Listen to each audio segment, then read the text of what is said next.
تو عوام کو جابر اور ظالم حکمران کی اطاعت کی بھی اس کے اطاعت کرنا ہوگی، اس کے احکامات کی تعمیل کرنا ہوگی، اس کے احکامات کو ماننا ہوگا، انہیں حکمران کے خلاف بغاوت کرنے کی ہرگز اجازت نہیں ہوگی، اور عوام کو اس عذاب سے اگر نجات چاہیے تو پھر وہ اللہ تعالیٰ سے، خدا کے سامنے اپنی بدعمالیوں کی معافی مانگیں، اپنے گناہوں کی معافی مانگیں، کیونکہ وہ سزا کے طور پہ ان پہ مسلط کیا گیا ہے۔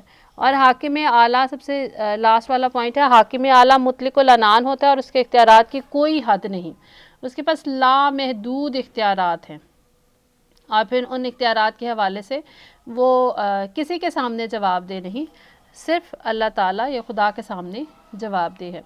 اگر بچوں اس نظریے کا ہم تھوڑا سا تاریخی پس منظر دیکھیں تو قدیم دور میں چونکہ مذہب اور سیاست جدا نہیں تھے، حکمران ہی رعایا کی مذہبی رہنمائی بھی کیا کرتے تھے۔ اس دور میں نظریہ تخلیق ربانی جو ہے وہ بڑا مقبول ہوا۔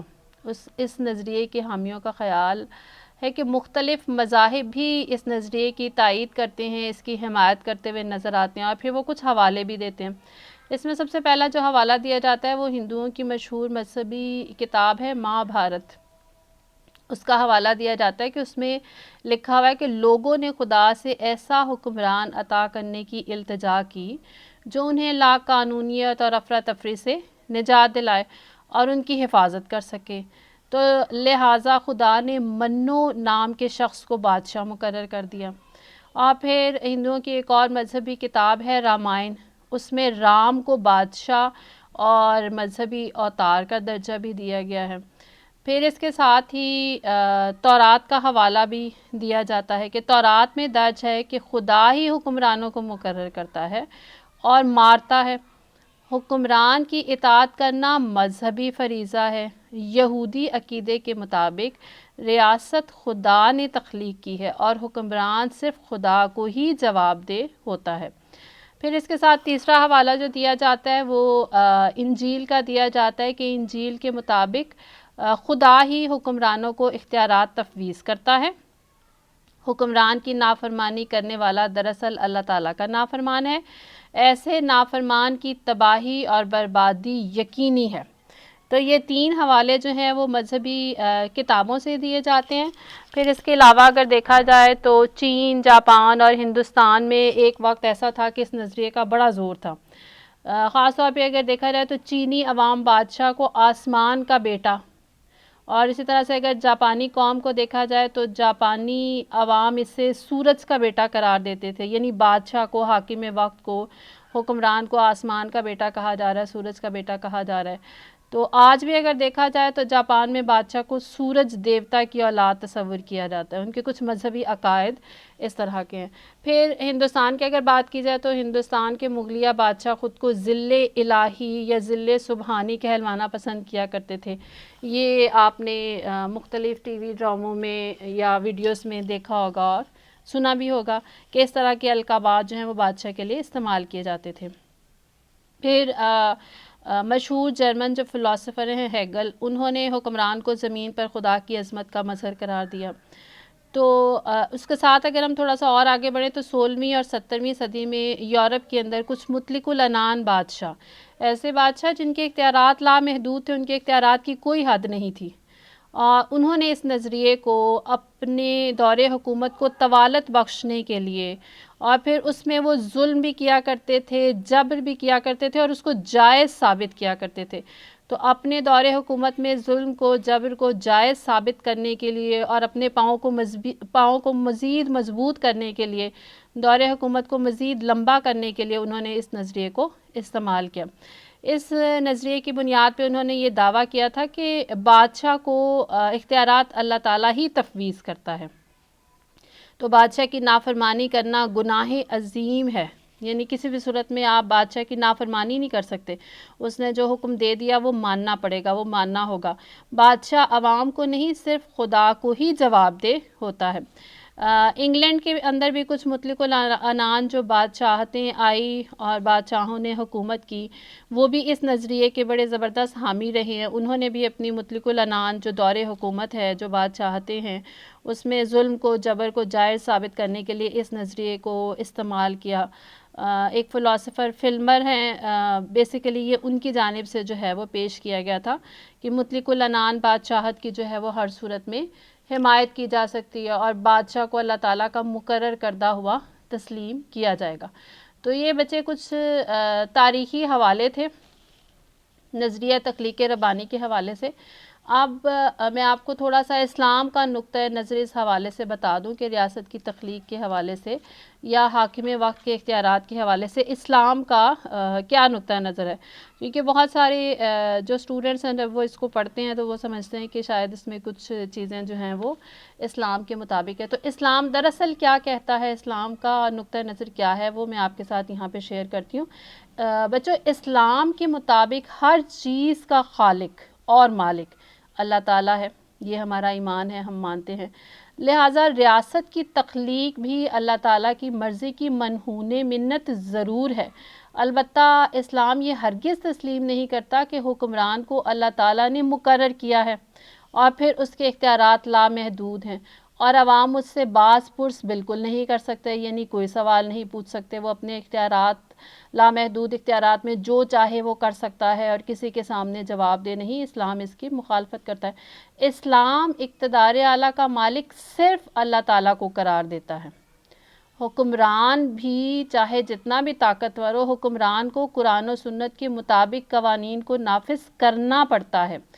حکمران کے اختیارات محدود ہیں، کیونکہ لامحدود اختیارات اگر کسی کے ہیں تو اسلام کے نقطہ نظر کے مطابق اقتدار اعلیٰ کا مالک صرف اللہ تعالیٰ ہے اور لامحدود اختیارات اسی ہستی کے پاس ہیں.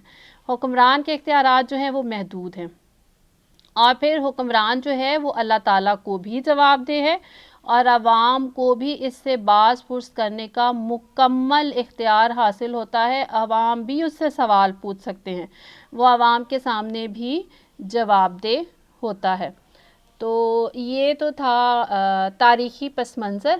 اب اس پہ تھوڑا سا ہم اس کا تنقیدی جائزہ لیں گے اور بالکل سرسری سا میں آپ کو کچھ پوائنٹس کی شکل میں اس کی کچھ خوبیاں بھی بتاتی چلوں گی اور اس کے ساتھ ہی پھر ہم اس کو وائنڈ اپ کریں گے اور نظریہ قوت کو شروع کریں گے. تو تنقیدی جائزہ اگر دیکھا جائے تو غیر جمہوری ہمیں یہ محسوس ہوتا ہے. اس نظریے کی روح سے اگر دیکھا جائے تو عوام نہ تو حکمران کے انتخاب میں حصہ لے سکتے ہیں اور نہ ہی اس سے باز پرس کر سکتے ہیں. تو اس طرح سے یہ نظریہ غیر جمہوری ہے، کیونکہ جمہوریت میں حکمران کا انتخاب بھی کیا جاتا ہے اور کارکردگی کے حوالے سے سوال بھی پوچھا جا سکتا ہے اور پوچھا جاتا ہے. پھر یہ غیر منطقی بھی ہے. غیر منطقی ہماری عقل نہیں مانتی، عقل نہیں اس بات کو تسلیم کرتی کہ بادشاہ خواہ جتنا بھی جابر ہو، ظالم ہو، بد کردار کیوں نہ ہو، عوام کو اس کی اطاعت کرنا ہے. یعنی عوام جو ہے وہ ہر طرح سے ظالم سے ظالم اور جابر سے جابر اور بد کردار سے بد کردار حاکم وقت کی اطاعت ہی کرتے چلے جائیں. عقل نہیں مانتی نا اس بات کو. پھر تیسرے نمبر پہ ہم یہ کہہ سکتے ہیں کہ اس میں سیاسی عیاری بھی نظر آتی ہے، چالاکی نظر آتی ہے. وہ کیسے کہ مطلق العنان اور ظالم حکمران جو ہیں وہ اس نظریے کا سہارا لے کے عوام پر ظلم و ستم کے پہاڑ توڑتے چلے جائیں اور عوام اتنے سادہ لو، اتنے معصوم ہوں کہ انہیں معلوم ہی نہ ہو کہ ہمارے حقوق کون سے اور ہمارے حقوق جو ہیں وہ غصب ہو رہے ہیں. تو اس کو اپنے سیاسی مقاصد کے حصول کے لیے بھی ماضی میں کچھ حکمرانوں نے، مطلق العنان حکمرانوں نے، ظالم حکمرانوں نے استعمال کیا ہے سیاسی عیاری کے ساتھ. پھر موروثی بادشاہت، یہ نظریہ جو ہے وہ موروثی بادشاہت کو بھی ایک جواز پیش کر رہا ہے نا. موروثی بادشاہت کیا ہوتی ہے؟ یعنی باپ بادشاہ تھا، پھر اس کا بیٹا، پھر اس کا بیٹا، یعنی وراثت میں چلے گی بادشاہت، وراثت میں منتقل ہوگی، ایک ہی خاندان کے پاس رہے گی. حالانکہ ماضی میں اور اب تو بہت موجودہ دور کے اندر جمہوری دور ہے تو بہت ساری اقسام کی حکومتیں نظر آتی ہیں، تو ماضی میں بھی تھی. تو یہ صرف یہاں پہ صرف جواز پیش کیا جا رہا ہے موروثی بادشاہت کو. دور حاضر میں تو اس کا کوئی جواز جو ہے وہ نہیں پیش کیا جا سکتا. تو یہ نظریہ جو ہے وہ ہمیں ایک افسانے سے زیادہ کچھ بھی نہیں معلوم ہوتا. پھر اس کے بعد ہم دیکھیں گے کہ اللہ تعالیٰ کے نام پر ظلم و ستم کیا گیا. اس نظریے کے تحت خاص طور پہ یورپین کنٹریز کے اندر اس وقت مطلق العنان بادشاہتیں اور حکومتیں تھیں. ظالم اور جابر حکمران بھی اللہ تعالیٰ مطلب ان کا کہنا یہ تھا کہ ظالم اور جابر حکمران بھی اللہ تعالیٰ کا مقرر کردہ اور وہ اب سزا کے طور پہ عذاب کے طور پہ نازل ہوا ہے. عوام کے گناہوں کی سزا ان کو دی جا رہی ہے. یہ تصور بڑا غلط اور گمراہ کن ہے کیونکہ اللہ تعالیٰ بڑا مہربان ہے, رحم کرنے والا ہے, رحیم ہے. تو مطلب ظالم اور جابر حکمران کو کیسے برداشت کر لیا جائے.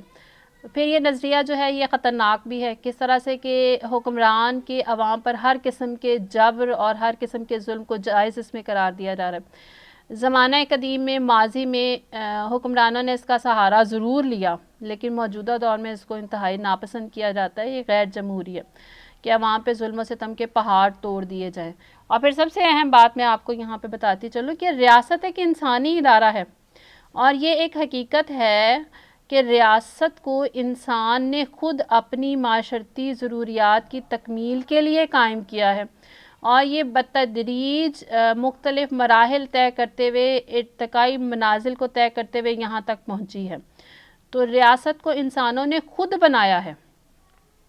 پھر اس نظریے جب یہ نظریہ پیش کیا گیا تو کچھ خوبیاں بھی اس وقت ہمیں اس کی نظر آتی ہیں کیونکہ مطلق العنانیت کا دور تھا تو اور بہت ساری جگہوں پہ نظم و ضبط نہیں تھا, امن و امان نہیں تھا, انتشار تھا, مستحکم ریاستیں نہیں تھی. تو اس نظریے کی بدولت جو ہے وہ نظم و ضبط اور امن و امان جو ہے اس کو فروغ ملا تھا کیونکہ حاکم وقت کے بعد جب بہت سارے اختیارات ہوں گے وہ زور زبردستی ہر ایک چیز کو کنٹرول کرنے کی کوشش کرے گا تو آبویسلی نظم و ضبط اور امن و امان قائم ہوگا.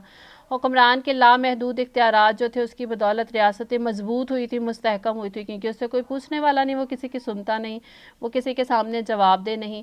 اور پھر جو وہ قانون بنا دے گا اس کی زبان سے جو نکل آئے گا وہ قانون ہوگا اور سب لوگ اس کا احترام کریں گے. تو قانون کا احترام بھی ہمیں نظر آتا ہے. پھر لوگوں میں قومی اتحاد چاہے خوف سے ہی تھا لیکن قومی اتحاد اور یکجہتی بھی نظر آئی.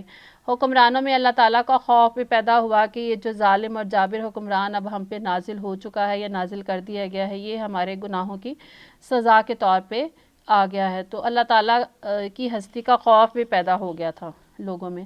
تو یہ اس کے کچھ فائدے بھی تھے, اس کی کچھ خوبیاں بھی تھیں لیکن اس کی خامیاں کچھ زیادہ تھی. اب اس کے بعد ہم جو دوسرا نظریہ شروع کریں گے وہ ہے نظریہ جبر و قوت. تو یہ بھی میں آپ کو ایک دفعہ پھر بتاتی چلوں کہ یہ نظریہ بھی ریاست کی ابتدا کے حوالے سے نظریہ اور یہ جو نظریات ہم آج کل پڑھیں گے یہ مختلف فلاسفرز کی سوچ ہے, ان کے خیالات ہیں, ان کے اندازے ہیں, ان کے قیاس ہیں کہ ریاست کس طرح سے بنی تھی. تو نظریہ قوت جبر و قوت کو اگر دیکھا جائے تو اس نظریے کے حامیوں کا خیال تھا کہ ریاست کی ابتدا جو ہے وہ جبر و قوت کے استعمال کا نتیجہ ہے. وہ کس طرح سے کہ انسان فطرتاً چونکہ خود غرض ہے اور جھگڑالو ہے اس لیے قدیم دور میں طاقتور نے قوت اور جبر کے بلبوتے پہ جو کمزور تھا اس کو اپنا متی بنا لیا, وہ اس کی اطاعت کرنے لگ گیا. پھر اس طرح طاقتور کمزوروں کو متی بنا کر تو قبیلے کا سردار بن گیا. پھر مختلف قبائل کے درمیان مختلف چراگاہوں کے حوالے سے, قدرتی وسائل کے حوالے سے, زمین کے حوالے سے, زمین پر قبضہ کرنے کے حوالے سے لڑائیاں ہوئیں مختلف قبائل کے درمیان. تو پھر ان لڑائیوں میں جو طاقتور قبیلہ تھا وہ کمزور قبائل پہ غالب آ گیا. پھر یہ سب قبائل ایک خاص خطۂ زمین پر مستقل طور پر آباد ہو کر زندگی گزارنے لگے. پھر ان میں سے جو طاقتور شخص تھا وہ قبیلے کا سردار اور حاکم بن گیا اور اس نے بیرونی دفاع کہ کوئی دوسرا حملہ نہ کرے, جنگ نہ مسلط کر دے, اور اندرونی امن و امان کے اندر جو ہے وہ افراتفری, انتشار اور بے چینی نہ ہو, نظم و ضبط ہو, ڈسپلن ہو, امن و امان کی ذمہ داری سنبھالی. تمام قبائل تمام جو اس کے متی قبائل تھے یعنی وہ طاقتور تھا نا تو متی قبائل نے اس طاقتور سردار کو اپنا حکمران تسلیم کر لیا. اس طرح سے وہ ان کا حاکم بن گیا اور اس طرح سے جو ہے وہ ریاست معرض وجود میں آئی. پھر ایک مشہور مقولہ بھی ہے نا کہ جنگ نے بادشاہ کو جنم دیا، تو جنگ کے نتیجے کے طور پہ جو ہے وہ بادشاہ سامنے آیا تھا۔ تو ریاست کے قیام اور بقا کے لیے قوت بہت ضروری ہے۔ قوت اور طاقت کے ذریعے سے ہی ریاست کو بیرونی حملے، بیرونی جارحیت، بیرونی جنگ سے محفوظ کیا جا سکتا ہے، اور عوام کو قانون کا پابند بنایا جا سکتا ہے، اور ملک میں امن و امان قائم کیا جا سکتا ہے۔ یہ بات تو درست ہے۔ اب ہم آگے چل کے دیکھتے ہیں کہ اس نظریے کے جو حامی تھے وہ کون کون تھے۔ اس نظریے کے حامیوں میں ابن خلدون بھی شامل ہیں، پھر ایڈورڈ جیکسن بھی ہیں۔ انہوں نے ایک جگہ لکھا کہ تاریخ کے حوالے سے یہ بات انتہائی آسانی سے ثابت کی جا سکتی ہے کہ موجودہ جو سیاسی تنظیمیں ہیں، سیاسی تنظیم مطلب یہاں پہ سیاسی تنظیم وہ ریاست کے لیے لفظ استعمال کریں، کامیاب جنگ و جدل کی بنا پہ معرض وجود میں آئی تھی۔ پھر پروفیسر ڈاکٹر لی کاک ہیں، وہ بھی اس کی حمایت کرتے ہوئے نظر آتے ہیں کہ حکومت افراد کی جارحانہ کارروائیوں کا نتیجہ ہے، یعنی کہ ایک قبیلے کے دوسرے قبیلے پر قبضے اور تسلط کے بعد جو ہے وہ ریاست منظر عام پر آتی ہے، معرض وجود میں آتی ہے۔ پھر صدر ووڈرو ولسن جو ہیں، ان کا بھی یہی خیال ہے کہ جنگوں کے نتیجے میں، خون خرابے کے نتیجے میں بڑی بڑی ریاستیں، بڑی بڑی سلطنتیں جو ہیں وہ سامنے آتی ہیں۔ تو یہ تو تھا نظریہ، اور نظریے کی حمایت کرنے والے کچھ فلاسفرز اور پھر ساتھ میں کچھ حکمران۔ اب ہم یہ جاننے کی کوشش کرتے ہیں کہ یہ جو نظریہ ہے یہ مختلف مکاتب فکر سے تعلق رکھنے والے لوگوں نے اپنے اپنے مقاصد کے لیے کس طرح سے اس کو استعمال کیا۔ تو سب سے پہلے ہم دیکھیں گے کہ جو عیسائی پادری ہیں انہوں نے اس نظریے کی مدد سے ریاست پر چرچ کی برتری کو تسلیم کر لیا تھا اور ثابت کرنے کی کوشش کی تھی۔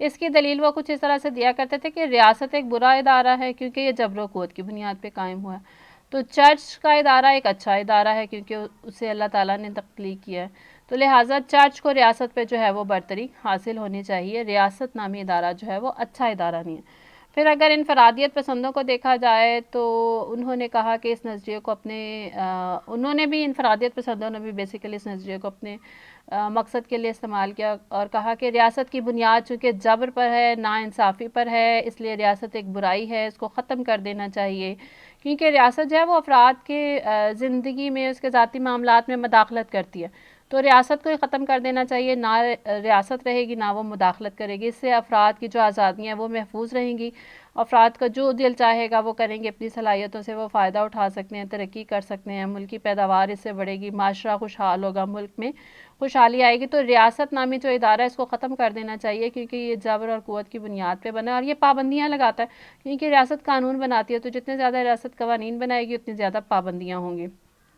تو نہ ریاست رہے نہ پابندیاں لگائے اور افراد جو ہیں وہ آزاد ہوں۔ پھر سوشلسٹ جو ہیں ان کا خیال یہ ہے کہ سرمایہ دار جو ہیں وہ حکومت پر قابض ہو کر مزدوروں پر جبر و قوت کے استعمال کے ذریعے سے ظلم کرتے ہیں، مزدوروں کی آمریت قائم کر کے سرمایہ داروں کو مطلب پوری قوت کے ساتھ کچلنے کی کوشش کرتے ہیں، تو اس طرح سے جو ہے وہ ناجائز معاشرتی اور معاشی عدم مساوات پیدا ہو جاتی ہے، اس کو ختم ہو جانا چاہیے۔ پھر اس کے ساتھ کچھ جرمن فلاسفرز ہیں، ان کا بھی خیال ہے کہ نظریہ جو ہے وہ نظریہ جبر و قوت جو ہے وہ قومی اتحاد اور یکجہتی کو فروغ دینے میں اس کا اہم کردار ہے، اہم ذریعہ ہے۔ پھر ہٹلر اور موسولینی کا بھی نام لیا جاتا ہے، وہ اس بات کی وہ بھی حمایت کرتے ہیں کہ قومی اتحاد اور دنیا میں اگر ریاست کو سربلند کرنا ہے، پروقار بنانا ہے، مضبوط اور مستحکم بنانا ہے، تو اس کے لیے طاقت کا استعمال بہت ضروری ہے۔ تو کہیں پہ کوئی اسکول آف تھاٹ ہمیں اس کی حمایت کرتے ہوئے نظر آتا ہے، کوئی اس کی مخالفت کرتے ہوئے نظر آتا ہے، کوئی کہتا ہے کہ ریاست کو ختم کر دینا چاہیے، کوئی کہتے ہیں کہ نہیں، جبر اور طاقت اور قوت کی بنیاد پہ جو ہے وہ ریاست، چونکہ جبر اور قوت اگر ہوگی تو ریاست کو قائم رکھا جا سکتا ہے۔ خاص طور پہ جو فاشسٹ ہیں ان میں جرمن فلاسفرز بھی ہیں اور ہٹلر کا نام بھی اس میں لیا جاتا ہے۔ تو یہ تھا نظریے کے حوالے سے جو نظریے کی حمایت کرنے والے کچھ لوگ ہیں اور ساتھ میں کچھ مخالفت کرنے والے لوگ، ان کی بات۔ اب نظریے کی اگر ہم خصوصیات کے حوالے سے بات کریں تو نظریہ سب سے پہلے تو خصوصیت اس کی یہ ہے کہ نظریہ جو ریاست جو ہے وہ جبر و قوت کے استعمال کے نتیجے میں معرض وجود میں ریاست بنی. پھر نمبر 2، امن و امان کو قائم رکھنے کے لیے اور مجرموں کو سزا دینے کے لیے ریاست کو ہر صورت میں چونکہ طاقت استعمال کرنا پڑتی ہے، اس لیے طاقت کی اہمیت سے انکار نہیں کیا جا سکتا. پھر طاقتور ریاست ہی ملک کو بیرونی جارحیت سے، حملے سے، جنگ سے محفوظ رکھ سکتی ہے، کیونکہ وہ طاقتور ہے. ایک تو کوئی دوسرا مارے خوف کی حملہ نہیں کرے گا، اور چونکہ اس کے پاس طاقت ہوگی تو وہ اس کا جواب دے سکتی ہے. پھر جنگ و جدل اور جبر و قوت کا استعمال برائی نہیں، اس سے قوموں کا وقار بلند ہوتا ہے، کیونکہ طاقت اور قوت جو ہے اس کو سربلندی کی علامت بھی سمجھا جاتا ہے، سربلندی کے لیے ضروری بھی خیال کیا جاتا ہے. تو ریاست طاقت کے استعمال کے ذریعے سے اتحاد اور یکجہتی کی فضا بھی قائم کر سکتی ہے، کیونکہ اگر وہ طاقتور ہوگی، مضبوط ہوگی اور جبر و قوت کے ساتھ وہ کنٹرول کر سکتی ہوگی، تو لوگ بھی متحد ہوں گے، یکجان اور یکجہت رہیں گے، تو ملک میں اتحاد اور یکجہتی کی فضا بھی قائم رہے گی. تو یہ بیسیکلی 4 سے 5 خصوصیات ہمیں اس پورے نظریے کے اندر ملتی ہیں جب ہم اس کو اسٹڈی کرتے ہیں. پھر انہی کو ہم اگر خوبیوں اور خامیوں کی شکل میں مزید ڈیوائڈ کر کے سمجھنا چاہیں کہ جبر و قوت کا فائدہ کیا ہے اور اس کا نقصان کیا ہے، تو اس کے لیے اس کو میں کچھ پوائنٹس میں ڈیوائڈ کر لوں گی، اور پھر میں آپ کو ایکسپلین کرنے کی کوشش کروں گی کہ کس طرح سے جبر اور قوت اور طاقت جو ہے یہ فائدہ مند بھی ثابت ہوتی ہے اور اس کا نقصان کیا کیا ہوتا ہے. تو سب سے پہلے میں اسی جبر اور قوت کی خوبیوں کی طرف چلتی ہوں. تو سب سے اہم چیز، قوت کی اہمیت سے انکار نہیں کیا جا سکتا.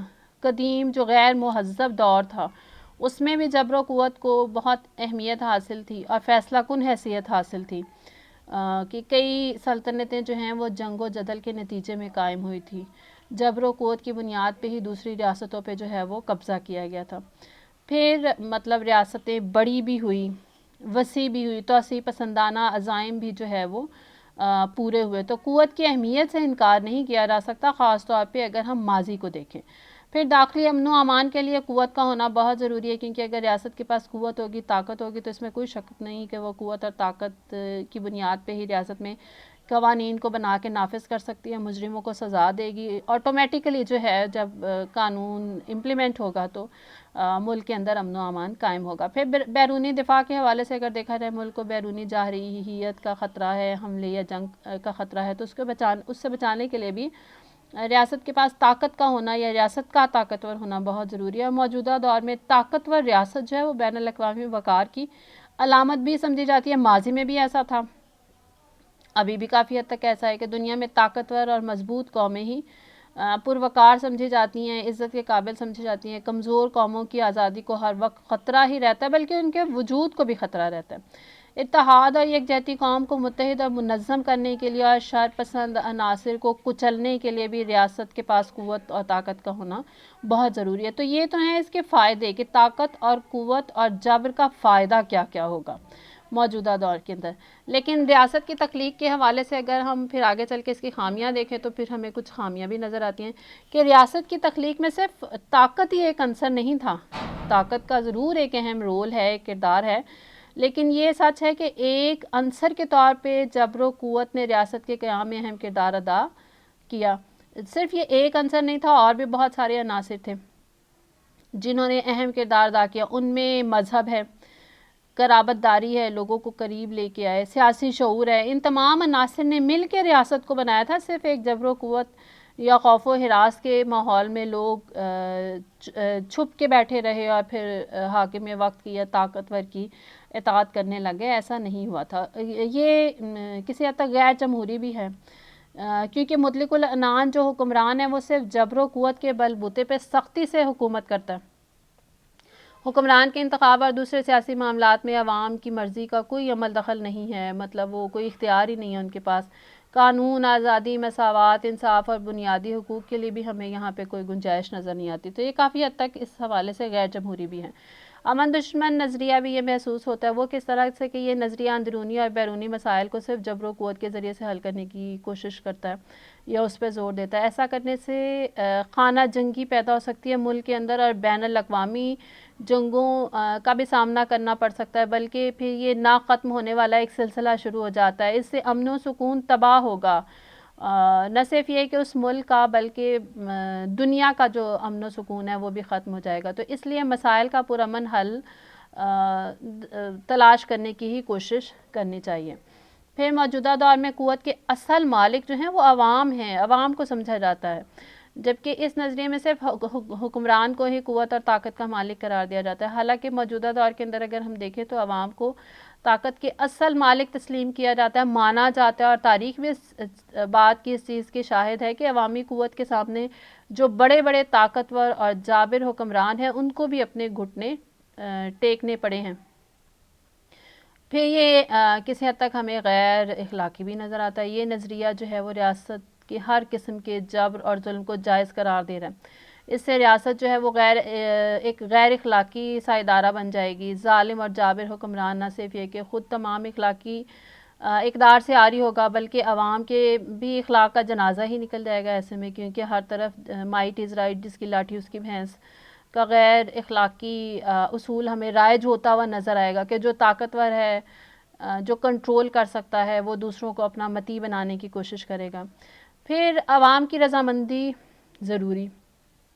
یہ نظریہ جو ہے وہ جبر و قوت کو ہی ریاست کے قیام اور اس کی بقا، اس کے قائم رہنے کا بھی واحد وسیلہ جبر و قوت کو ہی قرار دے رہا ہے. عوام کی رضامندی کی، ان کی حمایت کی، ان کی تائید کی یہاں پہ کوئی اہمیت ہی ہمیں نظر نہیں آ رہی، جبکہ ریاست کے قیام کے لیے بھی، یعنی اس کے بننے کے لیے بھی اور پھر اس کی بقا کے لیے، اس کے قائم رہنے کے لیے بھی عوام کی رضامندی بہت ضروری ہے، ان کی حمایت بہت ضروری ہے. پھر اس کے بعد اگر دیکھا جائے تو خونی انقلاب کا خطرہ بھی ہمیں اس سے محسوس ہوتا ہے. وہ کس طرح سے کہ حکمران جبر و قوت کے بلبوتے پہ حکومت پہ قابض ہو، اسے طاقت کے ذریعے سے ہی ہٹایا جائے گا. تو ایسی صورت میں ریاست میں خانہ جنگی ہوگی، خونی انقلاب کا خطرہ جو ہے وہ ہر وقت محسوس ہوگا. تو کہا یہ بھی جاتا ہے نا کہ جو دوسروں کے خلاف تلوار استعمال کرتا ہے ایک نہ ایک دن وہ تلوار اس کے خلاف استعمال ہو کے رہتی ہے. تو خونی انقلاب کا خطرہ ہمیں جو ہے وہ یہاں پہ نظر آتا ہے، کیونکہ جبر و قوت ہی تو بنیاد بنی ہوئی ہے.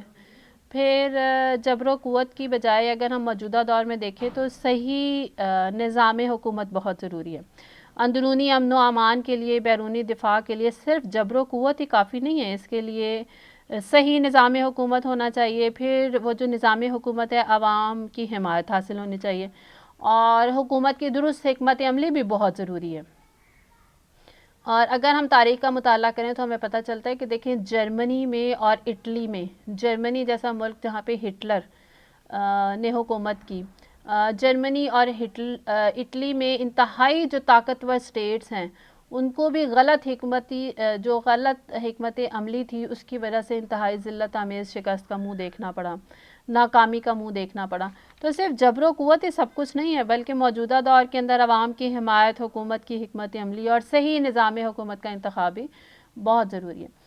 اس نظریے کے تحت ہمیں کمزوروں کا استحصال ہوتا ہوا بھی نظر آتا ہے کہ ریاست کی بنیاد چونکہ صرف جبر و قوت ہی ہے، تو وہاں پہ صرف طاقتور لوگ ہی ہمیں رول کرتے ہوئے نظر آئیں گے. کمزوروں کا تو استحصال ہی ہوگا اور ان کا استحصال کیا جائے گا. حالانکہ موجودہ مہذب ریاست کی ذمہ داری یہ ہوتی ہے کہ وہ کمزوروں کی بھی پوری طرح سے حفاظت کرے. تو یہ تو تھا بچے ہمارا آج کا ٹاپک، جس میں ہم نے دو نظریات کو سمجھنے کی کوشش کی. پہلا نظریہ ہمارا تھا نظریہ تخلیق ربانی، اس کے حوالے سے ہم نے کافی کھل کے بات کی. پھر اس کے بعد نظریہ قوت کے حوالے سے بھی ہم نے بہت تفصیلاً بات کی. تو یہ دو نظریات ہم نے پڑھے ریاست کی ابتدا کے حوالے سے، اور سب سے اینڈ پہ میں بتاتی چلوں کہ نظریہ تخلیق ربانی کو بھی درست نظریہ نہیں تسلیم کیا جاتا ریاست کی ابتدا کے حوالے سے. یہ فلاسفرز کی اپنی اپنی سوچ ہے، ان کے اپنے اپنے خیالات ہیں، ان کے اپنے اپنے نظریات ہیں. تو یہ پیش ضرور کیے گئے، لیکن زیادہ تر فلاسفرز کا اس پہ اتفاق نہیں ہے. پھر اسی طرح سے نظریہ جبر و قوت یا نظریہ قوت پہ بھی اتفاق نہیں ہے. کل انشاءاللہ ہم جو نظریہ پڑھیں گے وہ نظریہ پدر سری اور نظریہ مادر سری ہے. اگر آپ کو یاد ہو تو ہم چیپٹر نمبر 2 میں پڑھ کے آئے ہیں خاندان کی اقسام کے حوالے سے، پدر سری خاندان اور مادر سری خاندان. تو وہیں سے ہم اس کا سلسلہ جوڑنے کی کوشش کریں گے اور اس کو سمجھنے کی کوشش کریں گے، اور اس کو ایکسپلین بھی اسی طرح سے فلاسفرز نے کرنے کی کوشش کی ہے. تو کل انشاءاللہ اس ٹاپک کے ساتھ ہم آغاز کریں گے. آج کے لیے اتنا ہی. کل تک کے لیے اللہ حافظ.